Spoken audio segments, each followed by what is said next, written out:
Hello, this is Dr. Paul Cottrell, and I'm recording on August 3rd.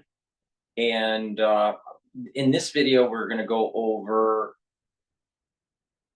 the conflict in Israel, Hezbollah, Iran, how the United States might get involved. I'm going to do some other videos about Kamala Harris and also artificial intelligence in the development of bioweapons. So, I'm going to do a lot of videos today.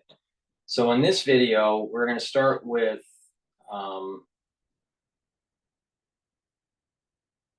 Lindsey Graham saying, we're on the verge of, some major conflict. Before we start, please make sure you subscribe to all my channels. I have 4 channels on YouTube. I have Brighteon, Bitchute, and Rumble. I also have Patreon if you'd like to be a paid member on my Patreon channel to help support my work. Most of my videos, thousands of my videos, are for free. So it's through individuals that are donating and subscribing to Patreon that helps to support the channel. In addition, if you'd like to donate, you can donate on my website, the-studio-reykjavik.com. The link is in the description of this video and all my videos. It'll take you to that website, that link, and you can donate on my homepage. You can donate through Stripe, PayPal, or Buy Me a Coffee. Thank you for your continued support. So let's begin with what Lindsey Graham was saying. Toilet paper is strong and I'm glad to take questions. what do you make of the concerns that we've been seeing today from hostage families that because Israel took out their top negotiator, this now sets them back and this hostage will never get? Real concern. I understand it, but also understand what Israel is trying to do. They're trying to stop further attacks against the Jewish state. And I do believe the best way to get the hostages released is make the cost of doing business so high for Iran that will change course. I think that's the tactic Israel has taken. They have vowed to hold those responsible for October 7th, anytime, anywhere, and they're making good on that promise. I still believe it's possible to have a ceasefire and to have the hostages released, but the actions by Israel today or yesterday, You know what is really amazing, and this was more prevalent on the Democrat side, especially with Biden, but you're seeing it with Harris, you're seeing it with Chuck Schumer, you're seeing it with Nancy Pelosi, and now you're seeing it with some of the Republican senators, such as Lindsey Graham. It seems as though that there are talking points that they have to read from. It's as if someone or a group of people are telling our politicians what to say. And it just seems obvious. Now, the question is why? Is it that they want to have a cohesive message to make sure that there's no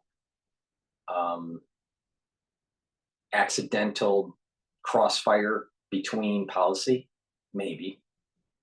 Is it that someone has threatened them that if you don't say certain things, that we're going to expose, dirt on these individuals? Maybe.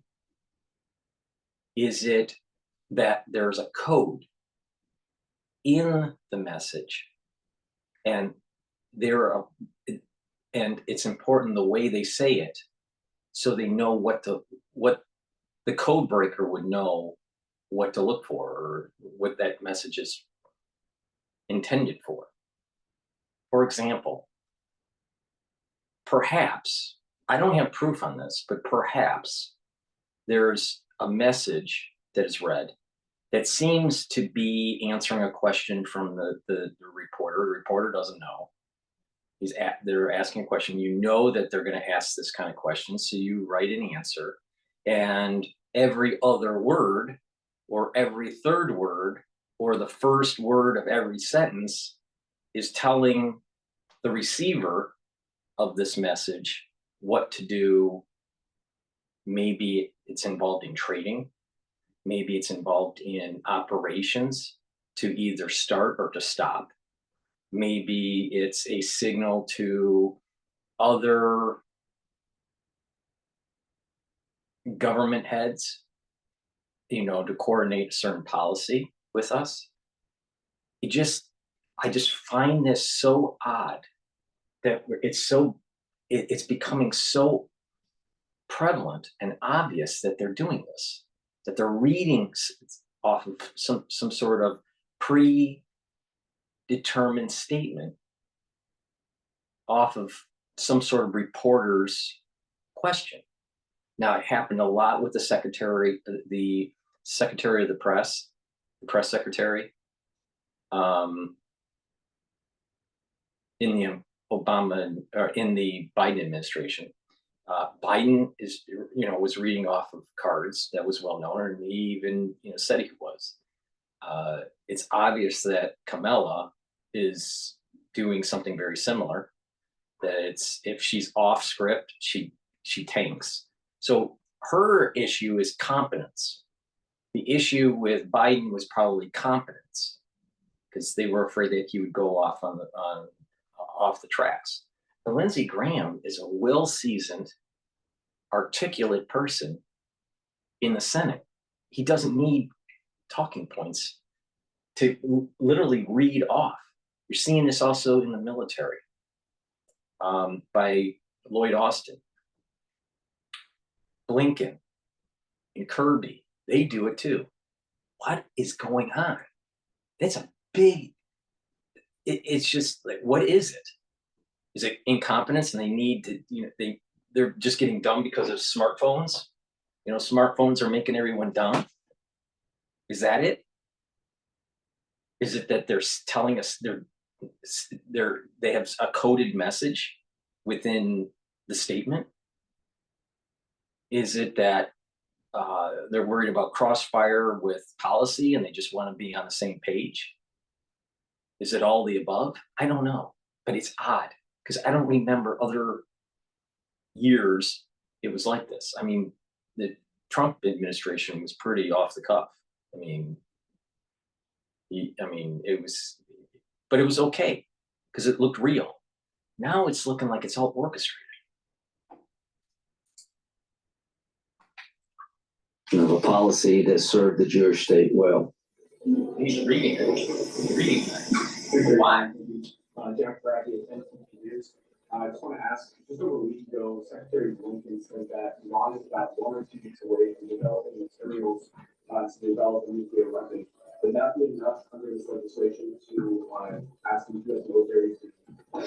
What I'm trying to do with the authorization to use military force legislation is to tell the president that Congress is with you if you find conditions exist that there's a imminent breakout, that there is a real threat that Iran would acquire not only a nuclear capability, but the means to deliver it. So Secretary Blinken is speaking truth here. There's an unclassified report, and there's a classified portion regarding Iran's activity in terms. I'll replay this, but what it could be is that they're afraid to accidentally say something that's classified. That might be, especially with him. And that if they have some sort of skeleton of what to say, it makes sure that they're not, it moves them away from the potentiality of saying something that's classified. Maybe that's it, but there's just so, it just feels orchestrated. It's very strange. Something's up. I don't remember it being this bad 4 years ago or 5 years ago or 10 years ago. It just seems something's odd. Something's terrorism, but also their nuclear program. What I read really bothered me, and that's why I'm here today. I believe that we're on the verge of a major conflict over the Iran nuclear program, where Israel will be forced to act in a decisive manner sooner rather than later. And the absence of red lines by the United States has led to aggression by Iran on the nuclear front, and it's time to reset. piggybacking on that, how close do you like to that breakdown from around? Close enough for me to be saying what I'm saying. So they asked you about the Saudi deal, and we've been very about that. What do you think this strike by Israel does to that? I think Saudi considers Hamas the problem, not the solution. I don't think there are any tears in Riyadh right now over the death of any Hamas leader. Hezbollah has been a disruptive force. The Houthis have been disruptive. I think, truth be known, in Saudi Arabia, they probably agree with me that all of these organizations have one thing in common: sponsorship by the Iranians. So the ability of the Saudis to normalize with Israel, I think, requires the destruction of Hamas. So they cannot come back again, because if they're allowed to come back again, it will be hard to transform the West Bank and Gaza. I think the best thing that can happen to the Palestinian people is the destruction and marginalization of Hamas, so that others can come in and help the Palestinian people build a community not based on terrorism. So I don't think it deters the deal. In a way, I think it reinforces the need for the deal. Senator, Yeah, I'll be right back with you. Don't go away. I don't know. I would have hoped that there would be unanimity that Iran and Hezbollah are one and the same. That we would be understanding in America that if Israel is attacked in a significant way by Hezbollah, that they would be right to go after the Iranians. The ability to generate revenue for the terrorist state Iran goes back to their oil production. I've been arguing this for over a year. They will continue to be disruptive until the price is too high. And I think one thing that will change their calculation is that they believe that Israel, Western powers, the United States, would in fact put their oil production in jeopardy. So I am urging Israel to make sure that when you respond to Hezbollah, you go to the source of the problem, which is Iran. Now, I'm hoping my colleagues will see the need for this. I agree with I agree with the senator here. You have to get to the root cause. If you don't get to the root cause, you're just kicking the can down the road, and that has been the foreign policy of the United States and most of the Western alliances for the last 40 or 50 years. Okay, what I want to do is now go to ABC. They're just briefly talking about Biden administration is moving additional military assets into the region.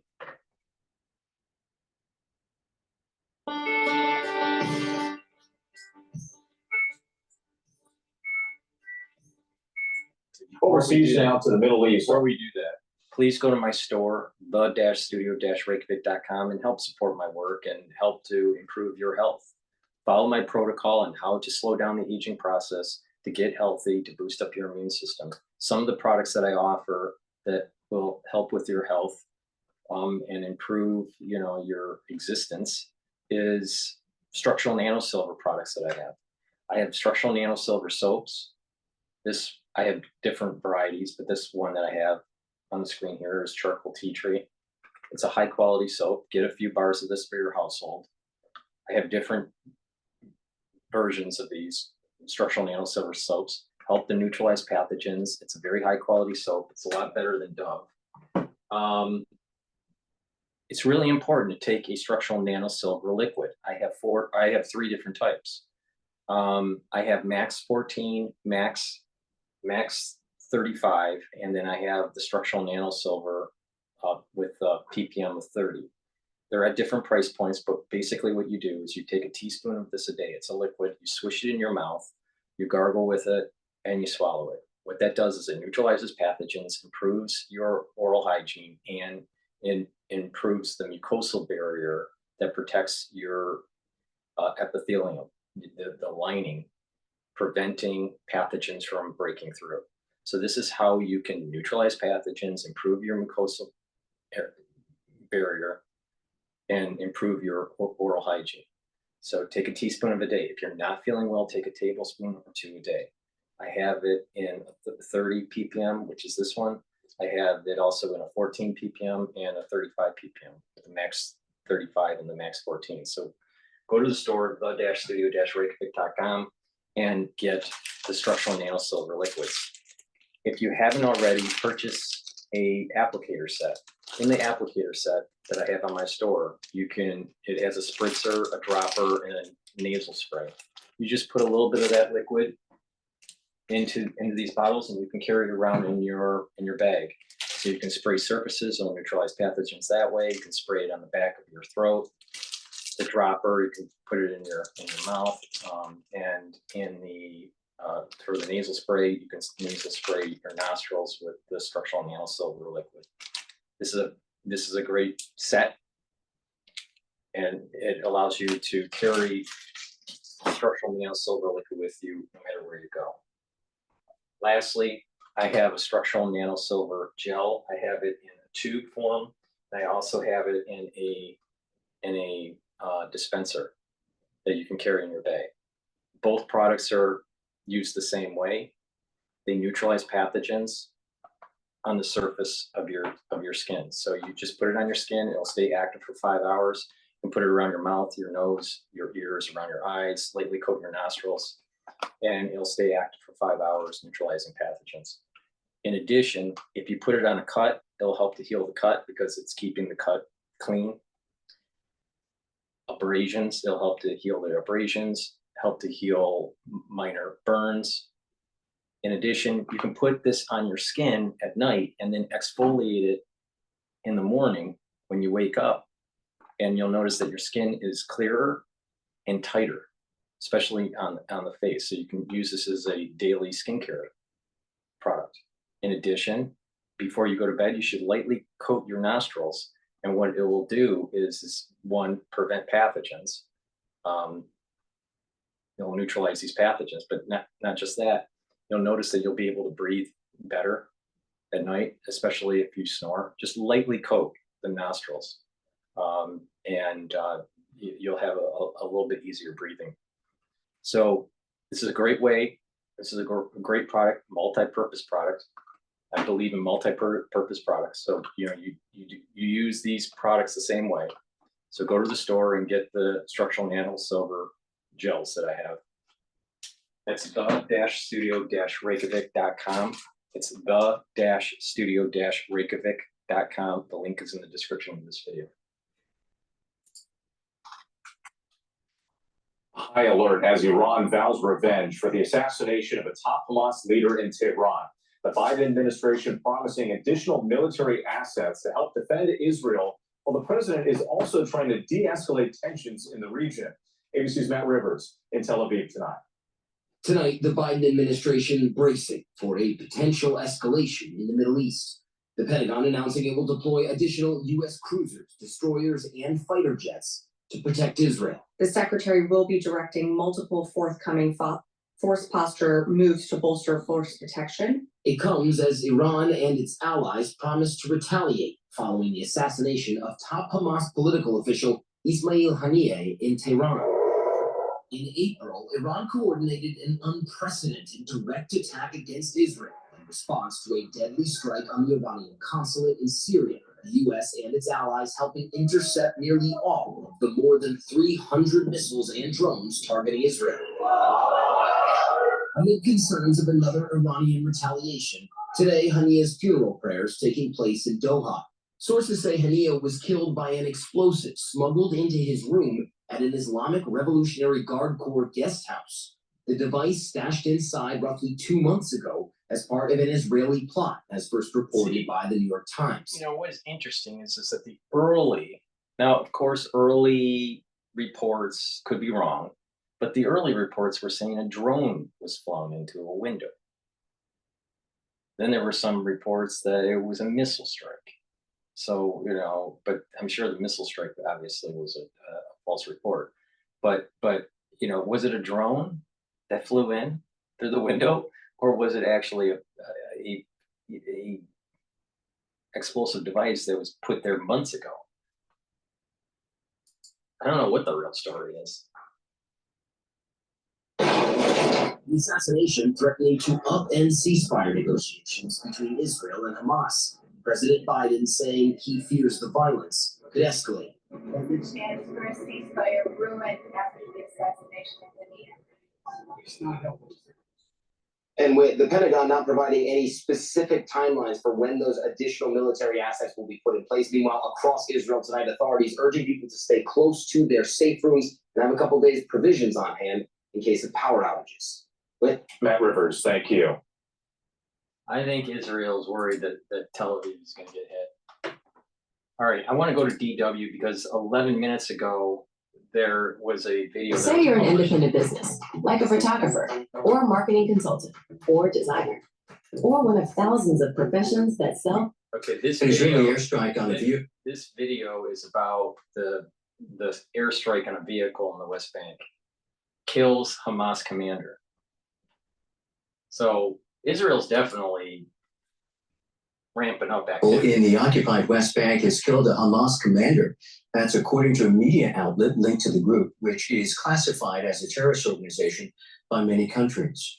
The Israeli military has confirmed the attack, saying it targeted a militant cell around the city of Tulkarm. It's the latest in a series of strikes against Hamas's leadership, raising concerns about a potential spillover of the war in Gaza. It comes a day after the group's leader, Ismail Haniyeh, was buried in the capital of Qatari, Doha, with thousands attending the funeral service. He was assassinated in an alleged Israeli attack in Tehran on Wednesday. Hamas and Iran have vowed to retaliate. The U.S. says it will send additional fighter jets and warships to the region. And we're joined now by DW correspondent Konstantin Eggert in Jerusalem. Konstantin, what more can you we'll tell go us? to Konstantin after this little tidbit. October 7th, 2023 was when Israel was attacked by Hamas. All right. If you take 322 days from that, you end up at August 24th, 2024. I think that something is for two reasons. 322 is an important number for certain people. All right, certain societies, skull and bones, religious people. 322 is an important number. With that said, there is an elevated risk of something happening in the region, maybe outside of the region, maybe in the United States, but I think in the region where that something big is going to happen on August 24th of this month, of this year. Okay. Because of this 322 from October 7th, the number of days. Now, another thing that is coinciding with that is this idea. There's two ideas here. One, you haven't heard from me on this, and the other you have heard. The one that you haven't heard from me is that the Jewish calendar its year is 5,784. The 80th year, Kabbalistically, is a tumultuous decade. All right, as you're approaching this transition period into 6,000. All right, so once the year 6,000 happens, then a lot of things are supposed to get booted up. All right, but certain things can happen earlier if certain people, if the world becomes more peaceful, or more people become spiritual and have better ethics and all this stuff. But unfortunately, the last couple decades, that has not happened. People haven't become more spiritual, and society is devolving, and there is this loss of God, country, and family that I've been talking about lately. So the 5,780 decade, the 80s decade, but within the Jewish calendar, is happening right now. And right now it's 5,784. So we've had already 4 years of tumultuous activity. Now that coincides with 2020. All right. This is another important change. Agenda 20, 2020, Agenda 2030. People have heard these things. There is a period of time, 2020 to 2030, that there's going to be a lot of activity and there's going to be a lot of disruption. All right. And I've been explaining that this means potentially world war. This potentially means problems with artificial intelligence and social scoring. This also means biological warfare, other unconventional warfare means, chemical, maybe even radiological. So this period of time that we're in right now, with the English calendar of 2020 to 2030 coincides with the Kabbalistic prediction of tumultuous activity between 5,780 to 5,790. So we are, we're 4 years into this. There's 6 more years to go, plus a few months, plus 6 months. So that's something that you haven't heard from me. What you have heard from me is that we are now in the month of Esau. Remember I said that there are 6 months of power for Jacob and there's 6 months of power for Esau. And that it ebbs and flows, and that there is a pinnacle point within that cycle. 3 months into the cycle is the peak, but it's all relative power. So in July, the relative power was higher for Jacob than Esau. April was at its peak for Jacob. Now we have now gone into August, and we have August, September, October. October is a peak for Esau and the max weakness of Jacob. And then November, October, November, December, all right, is relatively it's declining for Esau, but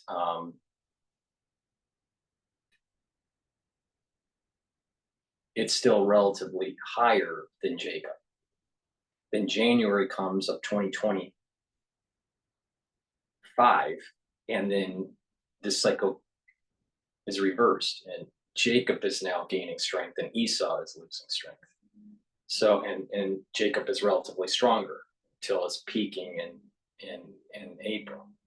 So it's not exactly the end of the month because it's based on Hebrew calendar and it's based on the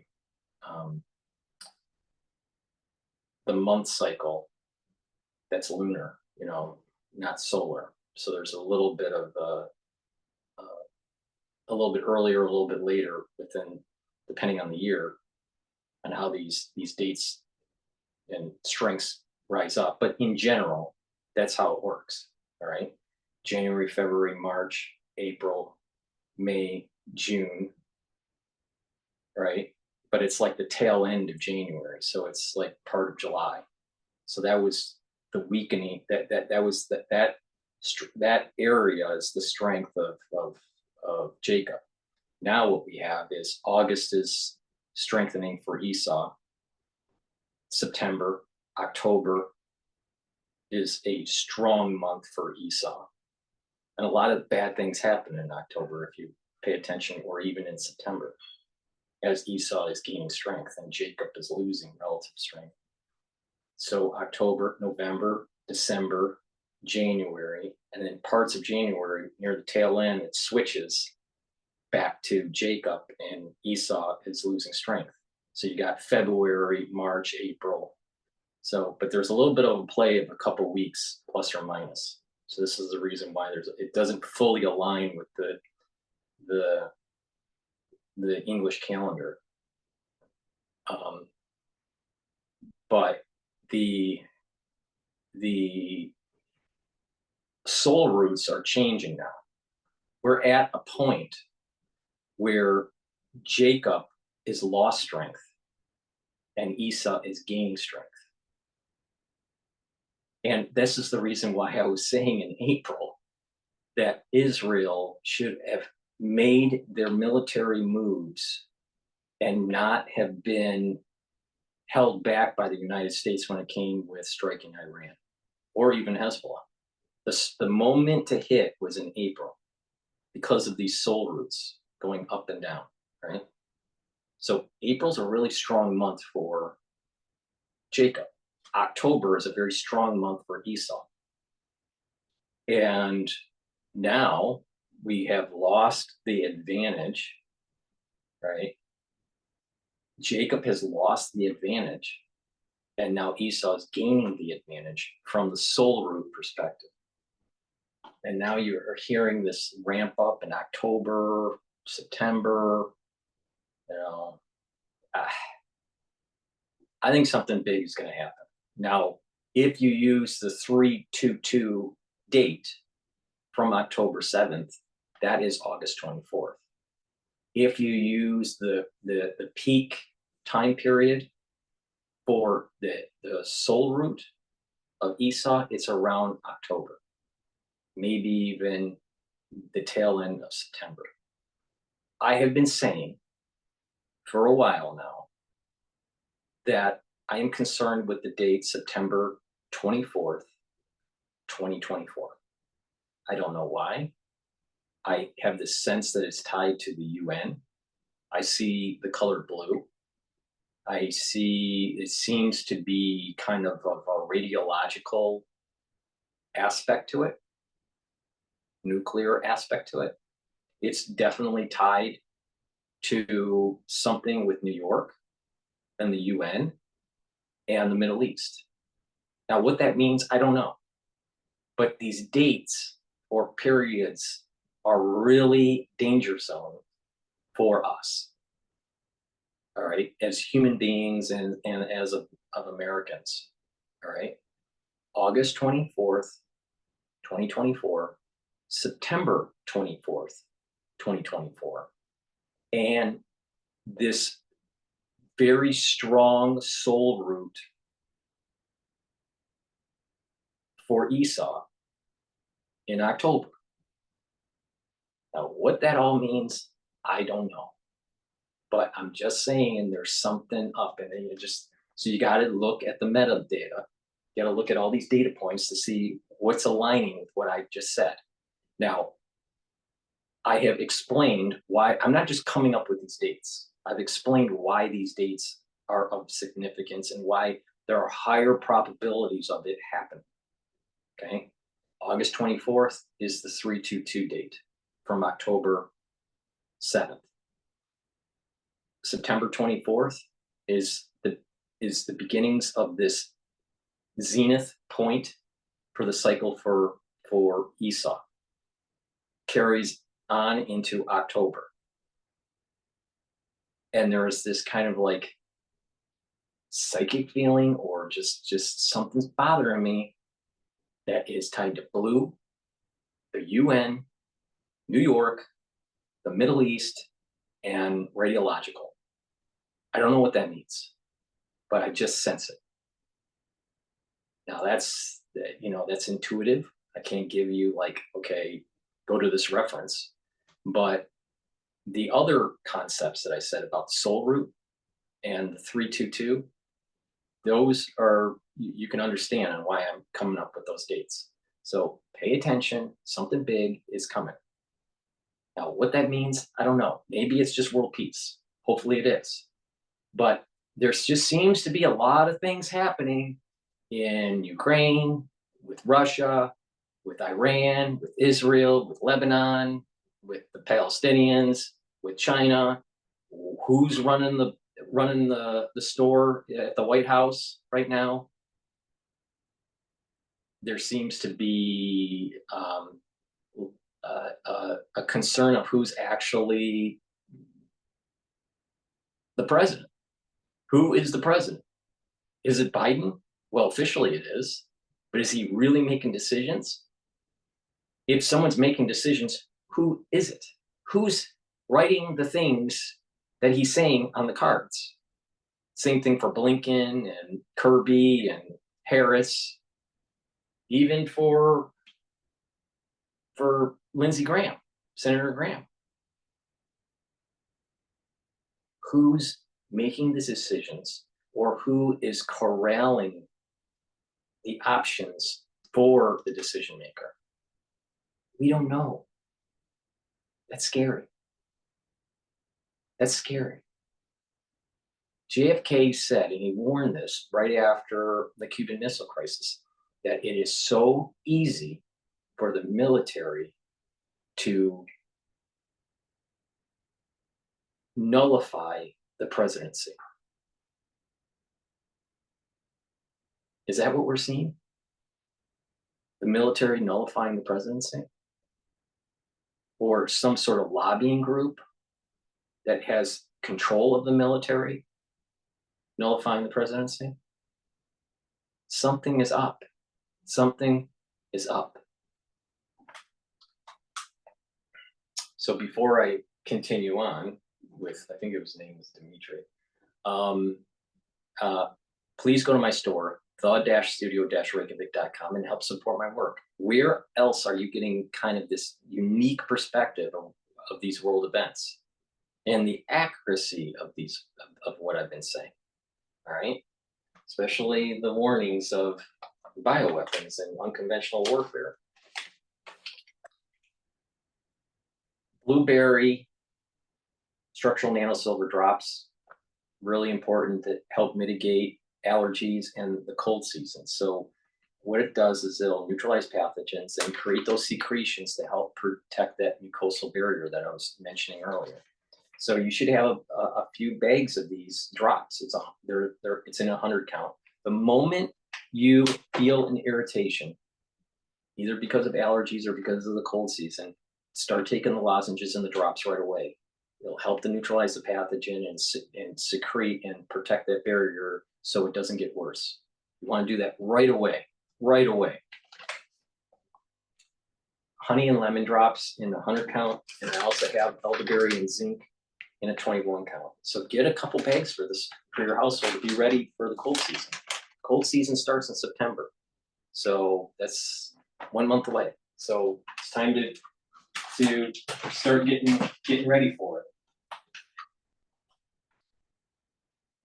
And it's important to boost up your immune system, especially post 2020, where people have immune systems that are not functioning as well. There's a prevalence of cancers now. Cancer incidences are going up since 2020. All right, before 2020, they were flattening out year over year. New cases of cancer were flattening. Now there's been a big uptick. It's really important to boost up your immune system.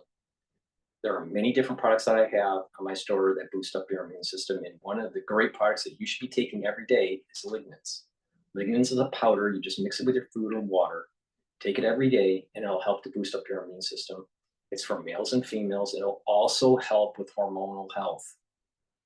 Our endocrine system has been disrupted because of our lifestyle and stress and the foods that we eat and the water we drink. You want to mitigate that by filtering your water. Don't eat processed foods, improve your food supply, and also do supplementation that'll help to boost up your immune system and reduce endocrine disruption. When you do that, your immune system is more powerful. When your immune system is more powerful, you don't get sick as often, and you can fight cancers. So go to my store and get the lignins so you can boost up your immune system and slow down that aging process, increase your longevity and your vitality.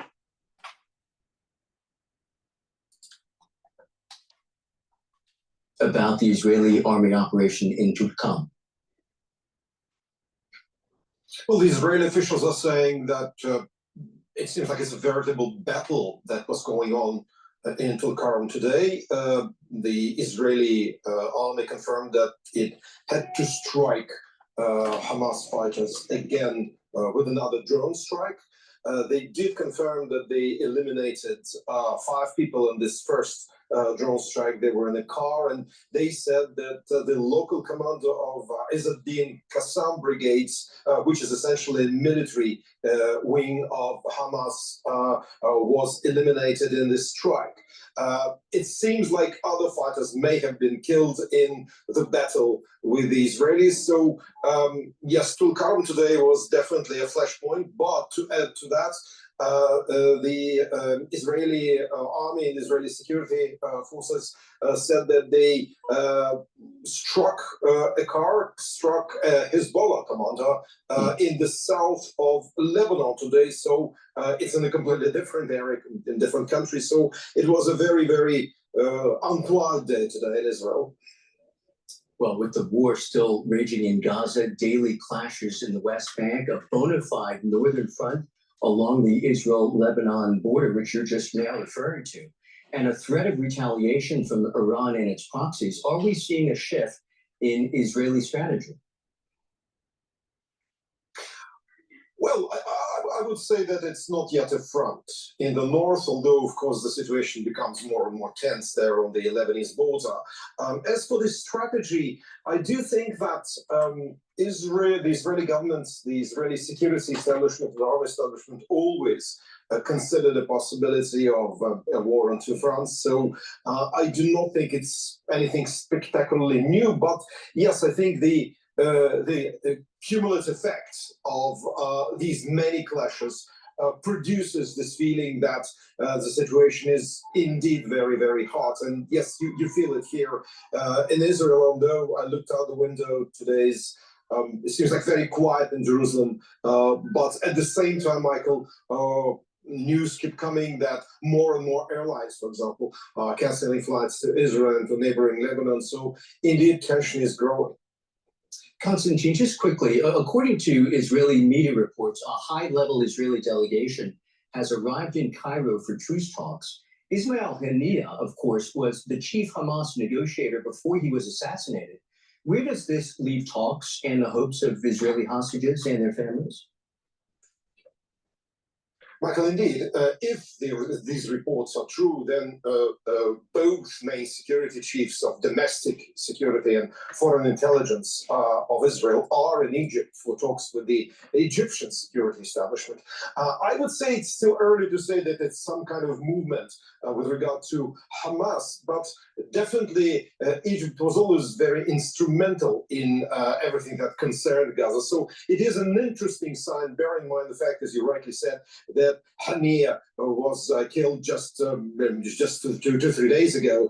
It is an interesting development if we believe these reports. They should be confirmed further, I think. DW correspondent Konstantin Eggert in Jerusalem. Thanks to you, sir. Let's get more from DW's Beirut bureau chief, Mohammed Shreita. Mohammed, good to see you. Now that we are a few days after the death of Haniyeh and the prominent Hezbollah commander Fouad Shukr in Lebanon, perhaps you can give us an assessment of, at this stage, what seems like the most likely response we could see from Hezbollah.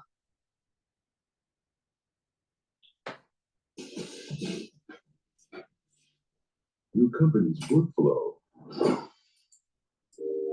could be as smooth as this. Well, to understand the overall situation, we have to see this from Hezbollah's perspective. This attack on Beirut suburbs early this week is, according to Hezbollah, an Israeli offensive on Lebanon and not a retaliation whatsoever, since Hezbollah is denying any responsibility for last week's attack on Majd al-Shams in the occupied Golan. And this is a very important detail because this determines the nature of Hezbollah's response on the attack on its stronghold in Beirut. Hezbollah has been clearly saying that the retaliation is inevitable on the basis of that this is an offensive on Lebanon, that this was carried out in a civilian residential complex. It caused the death of innocent civilians, and it targeted a senior Hezbollah military figure. And therefore, we have to carefully read into Nasrallah's speech in that sense, especially in the event of the killing of Ismail Haniyeh in Tehran. Hezbollah said that the region entered a new phase of escalation, and I would say that this indicates that we are far beyond just a supporting front, but less than an all-out war. But in such moments of high tension, it would be really ridiculous to rule out an all-out war. So what kind of diplomatic efforts have we seen to try to prevent this from becoming a much wider war in the region? Well, you know, we've been following on the very active and intense political and diplomatic efforts to de-escalate the situation, to pressure Hezbollah to exercise restraint and avoid a big retaliation. But really, this sounds far-fetched. The heavily armed group have rejected all calls and actively been rejecting all calls to reach a deal that would stop the confrontation with Israel based on the UN resolution 1701, which stopped the war between Lebanon and Israel in 2006. Hezbollah had been constantly clear about that it would only be interested in stopping the fire and settling for negotiations once a ceasefire in Gaza is enacted. Thank you so much. As always, that is DW's Beirut Bureau Chief Mohammed Shreta. Well, Germany says it is also planning for a possible escalation in the Middle East. Berlin is among Israel's staunchest allies, and the government has repeatedly stated that Israel has a right to self-defense. Defense Minister Boris Pistorius has ruled out deploying German troops to the region, but he told DW the government is watching the situation closely. Well, we are assessing the situation every day or every half day together with the foreign minister and the chancellery, and we are preparing for what might coming ahead, like evacuation or whatever else. But at the moment, we are only in the phase of preparations, not in acting. Well, my understanding is in Lebanon that U.S. citizens, it's been put on a level 4 alert, I think it is, where they want people to leave. And a level 3 is not to fly into the region. So, you know, this is going to get worse, not better, that's for sure.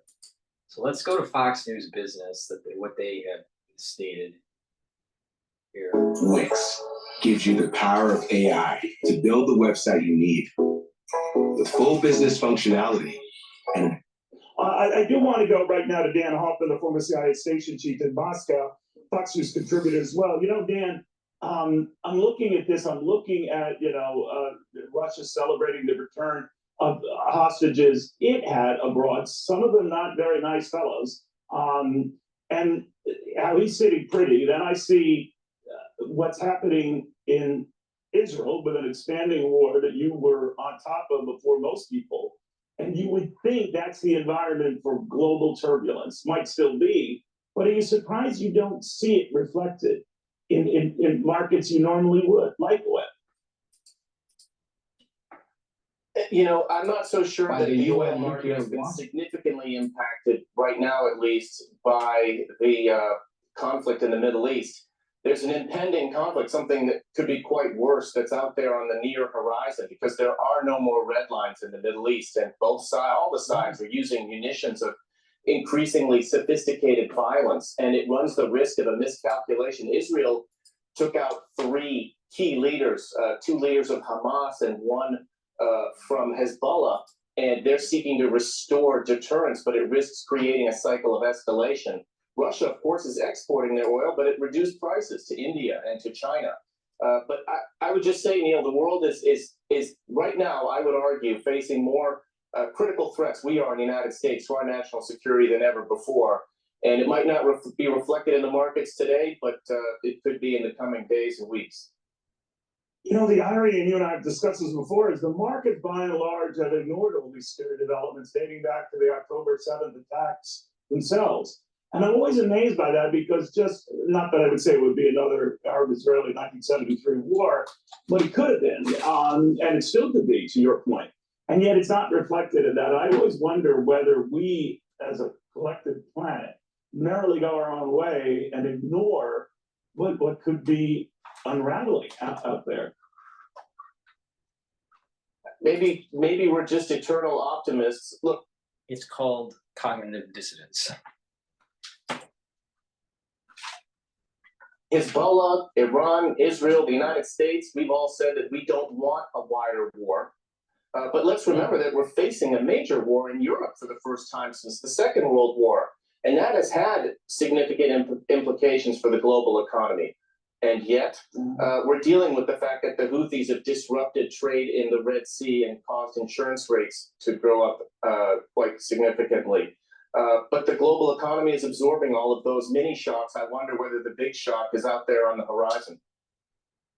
All right, we'll watch closely. Thank you very much, Dan Hoffman. Okay, so now With the YouTube music, you can start. what I want to do is go to Fox Live, or Live Now Fox. But before we do that, please go to my store, the-studio-reykjavik.com, and improve your gut biome by getting a very strong and high quality probiotic. I have this probiotic in powder form, and I also have another probiotic that is in a veggie cap form. So I take the powder. It's easy to mix with my food. I mix it with hummus in the afternoon. But it's important to take a probiotic every day. Why? Because having a good probiotic will allow you to have better metabolism and energy absorption and better communication with your gut and your liver and your gut and your brain. Good gut biome has shown that you'll have better metabolism and better processes, better energy absorption. You're not going to be as fatigued as much. You're going to have less chances of having problems with your lower GI tract. You know, people that have poor gut health have a tendency to have irritation, more inflammation. So by having a good gut biome, you're going to be bringing down that inflammation. You're going to be bringing down that chronic fatigue. And you're going to also improve your mood. You know, a lot of people don't realize that good gut health also improves mental health. So please go to my store and get the probiotic either in the powdered form or the veggie cap form. All right. It's really important to take this every day. And good gut health improves the skin, improves the eyes, improves a lot of other processes that you would think that they weren't connected, but they are. Health, for many people, start with the gut. So it's really important to filter your water, stay away from processed foods, eat a balanced diet, don't eat too much, you know, have some calorie restriction and proper supplementation, and doing a probiotic is really important, really important for you. So go to my store, the-studio-reykjavik.com, and get the probiotic. I also have a multivitamin, easy to digest. So you should be taking this every day. You need a multivitamin because the minerals and the vitamins that are in this are cofactors for other enzymes in your cells, so they will perform properly and do their function. So you'll have better cellular processes and metabolism. So it's really important to be taking this multivitamin every day. So please go to my store, the-studio-reykjavik.com, and get the multivitamin. I partnered up with Rainbow Herbals, and we've created these deodorant bars made from essential oils from the Himalayas. Extremely high quality. It has no aluminum, has no baking soda, and this is a dual purpose bar. You use it as a deodorant, but as you're using this every day, you're slowly detoxifying your body. You can get it in peppermint, lavender, and tea tree, and you can get it in citrus. It has no aluminum, and no baking soda. It's made from essential oils from the Himalayas. It's for males and females. It's a very high quality deodorant bar. So please go to the store and get a couple bars for your household. We also developed an even better bar, which is a multi-purpose skincare bar. What this bar is for is you can apply it on your skin every day, and you'll notice after just a few days that your skin is smoother and softer. It has a little bit of a glow to it. You can apply it on your body or just on your face. It's up to you. You know, some people use it every day. Some people use it every third day, you know, as a skincare product. You can apply it on cuts, abrasions, minor burns, and it'll help to heal. It'll reduce the itching from a bug bite, like a mosquito bite. It'll also reduce the pain from a sore muscle. So if you have a sore muscle, just rub it on that muscle and that the pain is alleviated or eliminated. And it only takes about 60 seconds. So this is a very high quality bar, also made from essential oils from the Himalayas. So it's all natural. And, you know, it's a skincare multi-purpose bar. It also helps with psoriasis and eczema to help that irritation. So please use this bar as a multi-purpose bar. So get this bar for your medicine cabinet. You'll be amazed at the multiple use of that bar and the high quality of the bar. So with that, let's go to Live Now Fox. This is about the nuclear weapon sprint with Iran. And we do begin this morning with a breaking news alert following the very latest. Senator Lindsey Graham, a Republican out of South Carolina, warning, quote, the failure of President Biden and Vice President Harris could lead to Iran producing a nuclear weapon in the months ahead of the U.S. presidential election. Graham appearing on CBS Face the Nation, saying the Senate last week received a stunning report from the Director of National Intelligence about the status of the Iranian nuclear program. Well, joining us live this morning to further explain and discuss this breaking news alert is Deputy Director of the National Council of Resistance of Iran and author of The Iran Threat, Ali Reza Jafarzadeh. Good morning to you. A pleasure speaking with you here on Live Now. Good morning, Jane. Always a pleasure to speak with you. Thank you so much for having me. Thank you for being here. So a lot to discuss. If you could, of course, give us the background. What brings us to this point? Senator Lindsey Graham saying this all stems from a Senate hearing last week. Well, this is something that Senator Lindsey Graham brought before the media, before the Congress. But the world has been watching this whole situation over the past few years. I remember since 2002, I was actually August 14, 2002, when we revealed the nuclear sites of Iran in Natanz and Iraq, showing that Iran had a very sophisticated enrichment program and building fissile material. And that actually revelation triggered, for the first time, inspections of Iranian regime's nuclear sites by the UN nuclear watchdog known as the IAEA. It's been 22 years since then. And you would have expected that the world would put a stop on the advancement of the nuclear weapons program, which was in the early stages at the time. Unfortunately, what is on display is that the Iran regime has advanced its very sophisticated nuclear weapons program. They are building fissile material, which is, enriched uranium, way beyond the peaceful level, which they're supposed to, which is 3.67% enrichment. They are just a screwdriver's turn away from turning whatever they have into a weapons grade enriched uranium that would be fissile material at the core of the nuclear bomb. And then there is the weaponization part of the nuclear program of the Iran regime, which we revealed a lot of information about the different sites, different programs, different experts who were on top of it. unfortunately, none of those have been followed up by the outside world, by the IAEA, partly because the Iranian regime would not allow that, and partly because the outside world lost interest, or they, they figured maybe if they give the Iranian regime what they want, if they cool down, if they slow down their pressure on the Iran regime, the regime would abandon their nuclear weapons program.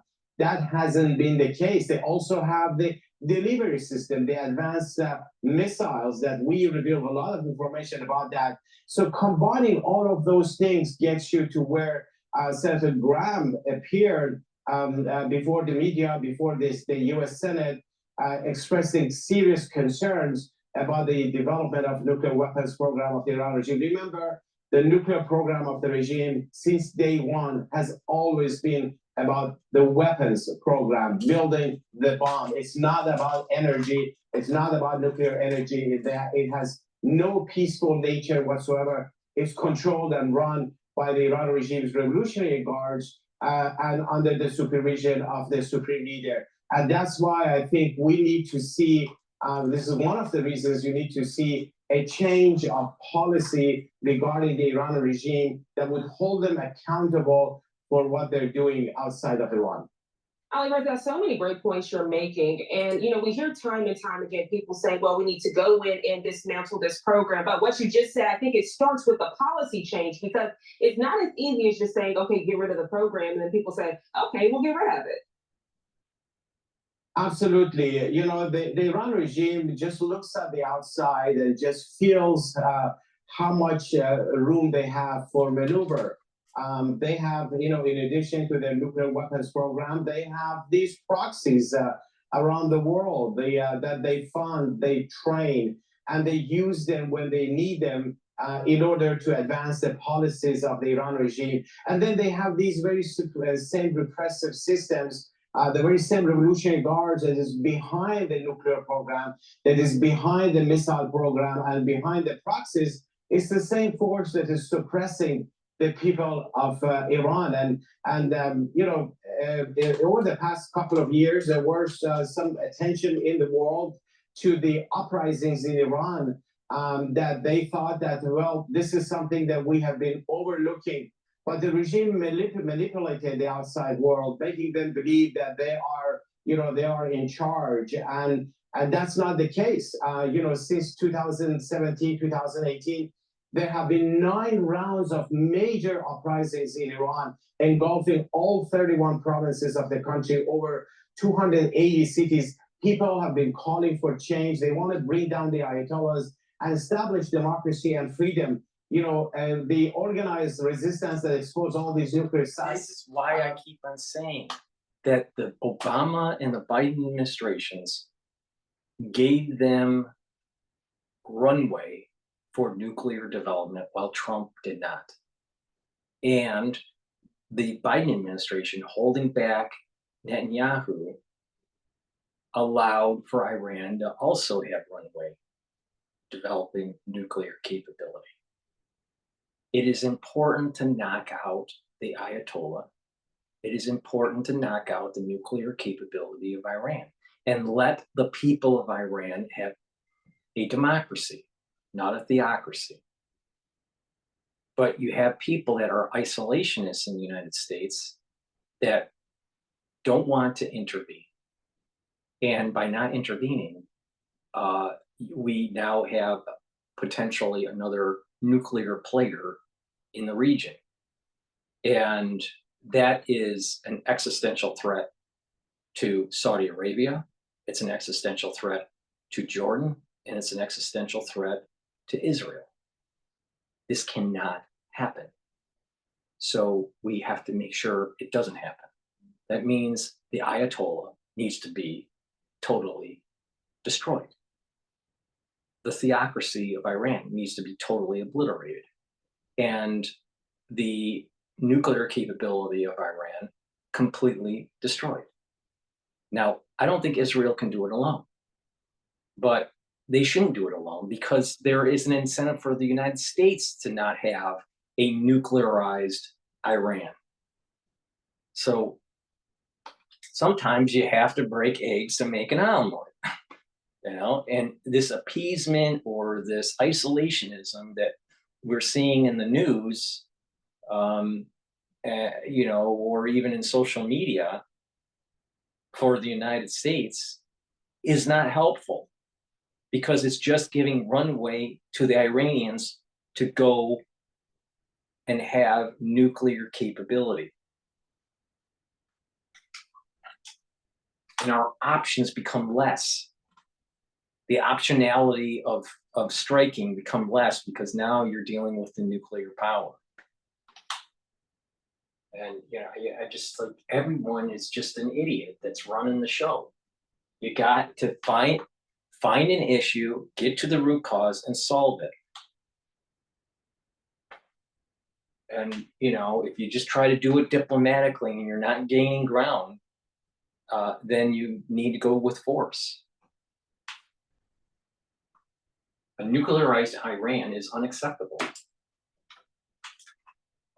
Once peace in the Middle East wants to abandon all of the terror network of the Iranian regime, has a 10-point platform that just got the support of over 4,000 parliamentarians around the world, including a House majority here in the United States from both sides of the aisle. So the solution exists on the ground. There is a desire on the part of the people of Iran to change the situation. There is an organized resistance to bring down the Ayatollahs. There is a platform for future that would be a non-nuclear republic form of a government. We just need to see Washington to see the realities on the ground and abandon, this mirage that somehow you can come into terms with the regime in Tehran and just, give them something that they would abandon their terrorism. It's never going to happen. And now is the time, whoever is going to be in the White House, to understand the realities on the ground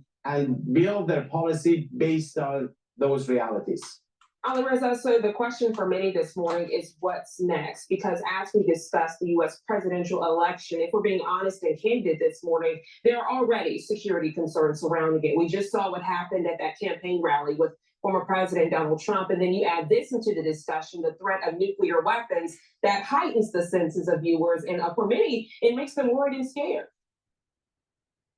Well, I think the next step should be very clear for...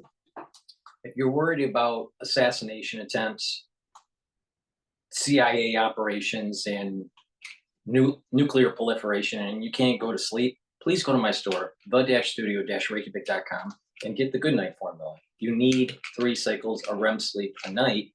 Why? For consolidation of memory, for a higher energy level when you wake up, and to detoxify your body. Most people don't realize that it's through sleeping, deep sleep and REM sleep, where you're detoxifying your body, especially the central nervous system. If you have chronic sleep deprivation, what will happen is you're going to have a buildup of toxins, and those cells aren't going to perform as well. And you age faster, and you won't be able to think as well. So please go to my store and get the Good Night Formula. Take it every day if you are having problems sleeping. It has tryptophan and melatonin and many other different minerals and vitamins in this. So get the Good Night Formula and get that well-rested sleep. Get into those 3 cycles of REM sleep so you can have better memory and you're detoxifying your body. Sleep is a major pillar of slowing down the aging process and boosting up your immune system. So please, if you aren't getting restful sleep, take the Good Night Formula and start on your path of detoxification and getting into a better good night's sleep.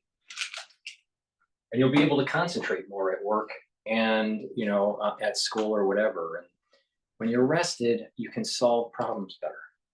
And you won't be so razzled and frazzled by the ills of the day. Clarity factor, really important to take every day. Take it in the morning. Some people take it twice a day. To be able to focus at work, to be able to focus on school, and to just keep those dendritic connections on your neurons healthy. You'll be able to think faster. You're gonna have better memory. And you're gonna notice that your neural decline is slower compared to a peer group that's not doing this. So once you're getting your 60s and 70s, even in your 50s, you're going to start seeing that if you don't change lifestyle and do supplementation, that your neuronal health starts to decline. You can improve your neuronal health by taking supplements like Clarity Factor to allow you to focus and to get those neurons firing those neurotransmitters. It'll strengthen the neural network you have. You'll have better memory and you'll think faster. In addition, by changing your diet, you're improving your nutrients, making sure that your water's filtered, making sure that you're not eating processed foods, reducing your sugar intake. You're going to have better memory function, better neural health. In addition, some exercising, not a lot, but some exercising, cardio and weight training, some stretching, some balance exercises. These are all going to be beneficial for neuronal health. Why? Balancing and stretching is activating different parts of your brain and your cerebellum. Cardio is going to help with blood flow. And so you get better blood flow into the brain. And weight training is, helping with that skeletal muscle that a lot of people, that muscle starts to atrophy. It starts to atrophy actually in your 30s. So, but you really see the decline in your 50s, 60s, 70s. So it's really important to maintain skeletal muscle health. So, take these types of supplements and you'll be doing wonders. This is synergistic with a supplement that I offer, C60. C60 is a very strong antioxidant. So what this does is it slows down and neutralizes the free radicals in your cells and in your neurons. So this means that for your neurons, you'll have better mitochondrial health and you'll have less reactive oxygen species, free radicals. You'll have less free radicals in your neurons. That means the neuron is healthier. The mitochondria is healthier and it's producing ATP that allows for the neurotransmitters to be created and to be released. That means your memory is going to be better and your thinking is going to be better by taking the Clarity Factor and the C60.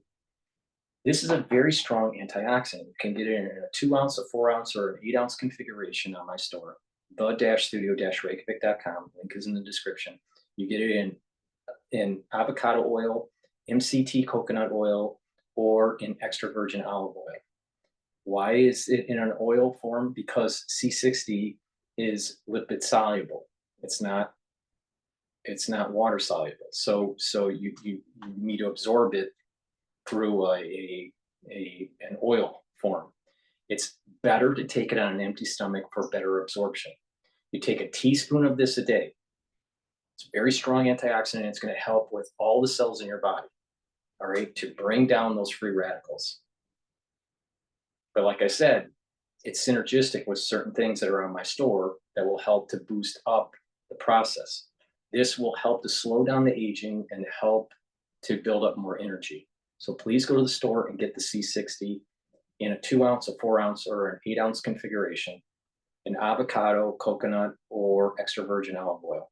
Take a teaspoon of this a day. It's extremely important. This is a major, major pillar of the anti-aging protocol and increasing your longevity, your vitality, and boosting up your immune system. Lastly, bring down the inflammation. Right? You bring down inflammation by taking turmeric. It's also an antioxidant, but this will bring down those pro-inflammatory cytokines. And ashwagandha root will control the blood glucose levels and reduce that inflammatory response cardiovascularly. So these are synergistic. Please, it's all about stacking. You can't just take one thing and it's going to, do wonders for you. If you stack stuff, there is this synergistic additive aspect to improve your immune system, improve your energy, to improve your longevity. This is really important concept. It's about stacking these things. So please go to my store, get the turmeric and the ashwagandha to bring down that pro-inflammatory response. And you'll start to notice that you're not chronically inflamed. You'll have better energy. You're gonna notice that your skin's better, your digestion's better, your mood's better. You're gonna notice a lot of things when you take this on a regular basis. And there's that compound effect by bringing down those pro-inflammatory cytokines. Because chronic inflammation increases age. Chronic inflammation speeds up the aging process. Right now, and also whoever is going to be in the White House, also in Europe, everywhere. It doesn't matter, the change of the faces of those who are at the helm as president in Iran. It makes no difference. They can call them whatever they want. The job of the president of the Iran regime is to implement the policies of the supreme leader. And the new president that just came in today said that his only mission is to implement the policies of the supreme leader. And what are those policies? Terrorism, nuclear weapons, missile program, killing their own population.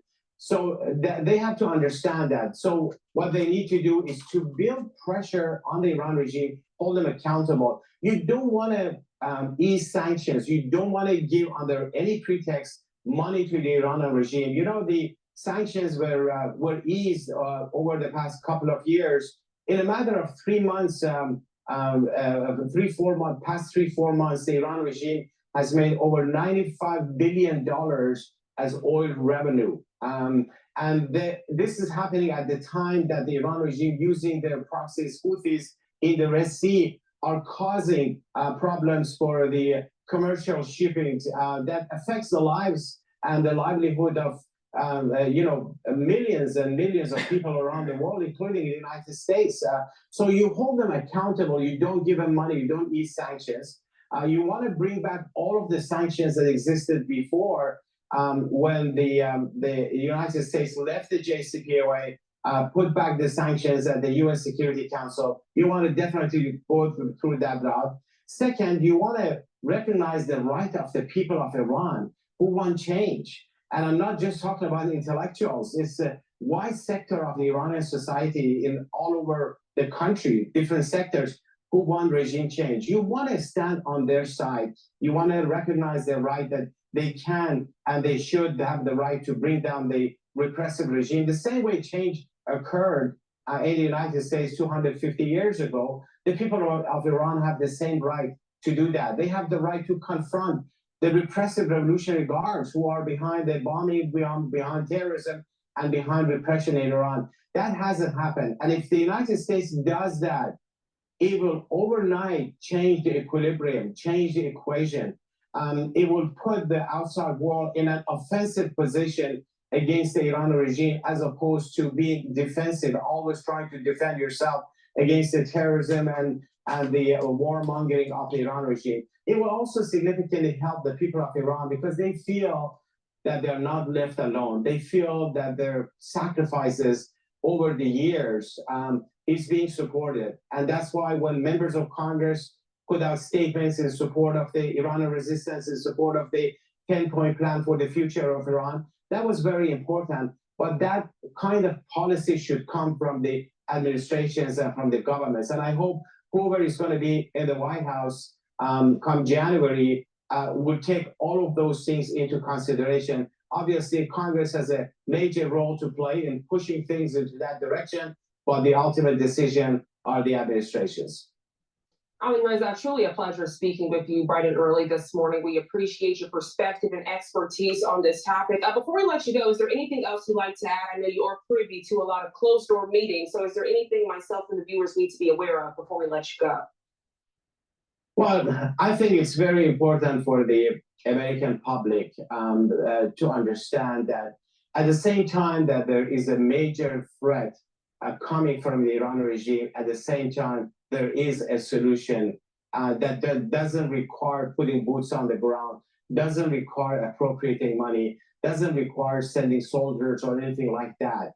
And that's very important because, you know, there's too much at stake. This is not a partisan issue. It's not about Republicans versus Democrats. The Ayatollahs don't care, you know, when they fire those missiles. They don't care when they're, you know, they send their drones and targeting.